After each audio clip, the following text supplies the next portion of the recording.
آپ نے کافی آج ماشاءاللہ کھل کے گفتگو کی، تو ہم نے بھی سوچا کہ کھل کے ایک سوال پوچھ لیں. پچھلے کچھ عرصے سے ایک اسی سیاسی پارٹی پی ٹی آئی کہہ لیں، سنی اتحاد کونسل کہہ لیں، یا وہ سیاسی ٹولہ کہہ لیں، اس کے وزیر اعلیٰ کھل کر ریاست کے آئینی عہدیداروں کو دھمکیاں دیتے ہیں. بانی چیئرمین جو ہیں وہ عسکری قیادت کو کھل کر دھمکیاں دیتے ہیں، اور بے شمار واقعات ہیں، جیل میں رہ کر آرٹیکلز باہر چھپ جاتے ہیں. لیکن کوئی اس کو کاؤنٹر نہیں کیا جا رہا. Number one. نمبر ٹو یہ ہے کہ اسی بنیاد پر یہ دعوے کیے جاتے ہیں کہ فلاں ڈیٹ کو رہائی ہو جائے گی، فلاں ڈیٹ کو رہائی ہو جائے گی، لیکن اور پھر یہ تاثر دیا جاتا ہے کہ ڈیل ہو گئی، اور عہدیداروں کے نام بھی بتائے جاتے ہیں کہ فلاں پہنچ گیا مذاکرات کے لیے. آپ آج کھل کر اگر یہ بتا سکیں ہمیں ان ایمبیگوس ٹرمز میں کہ کیا کوئی ڈیل ہو رہی ہے، کوئی ڈھیل ہے، اور اگر نہیں ہے تو کاؤنٹر کیوں نہیں کیا گیا؟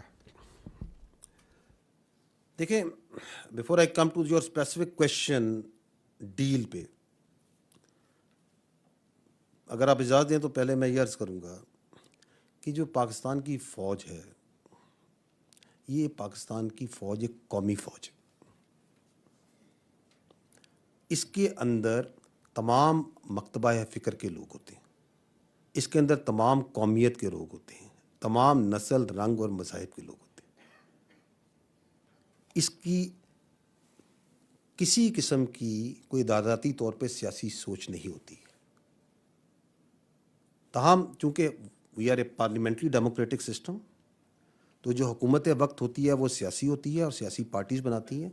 تو ہر حکومت وقت کے ساتھ پاک آرمی کا، فوج کا ایک غیر سیاسی مگر آئینی اور قانونی تعلق ہوتا ہے. ٹھیک، تو دس از امپورٹنٹ ٹو انڈرسٹینڈ. چونکہ ہم کسی ایک خاص سیاسی سوچ کی، جس طرح ہم ایک خاص قومیت کی پرچار نہیں کرتے ہیں، ہم ایک خاص مذہب کا پرچار یا خاص قومیت نسل کو آگے لے کے بڑھتے نہیں ہیں، اسی طرح ہم کسی ایک خاص سیاسی سوچ کو لے کے آگے نہیں بڑھتے. تو اس وجہ سے ہمارے لیے تمام سیاسی سوچیں، تمام سیاسی جماعتیں جو کہ عوام کی نمائندے ہیں اور سیاسی لیڈرز قابل احترام ہوتے ہیں. تاہم اگر کوئی سیاسی سوچ اور کوئی سیاسی لیڈر اور کوئی سیاسی ٹولہ اپنی فوج پہ حملہ آور ہو، عوام اور فوج کے درمیان نفرت اور خلیج پیدا کرے، اسی فوج کے، جو قوم کی فوج ہے، اسی قوم کے شہیدوں کی تضحیک کرے، اور جیسے آپ نے کہا اسی قوم کی فوج کے بارے میں دھمکیاں دے، پروپیگنڈا کرے، تو اس سے کوئی بات چیت نہیں کرے گا.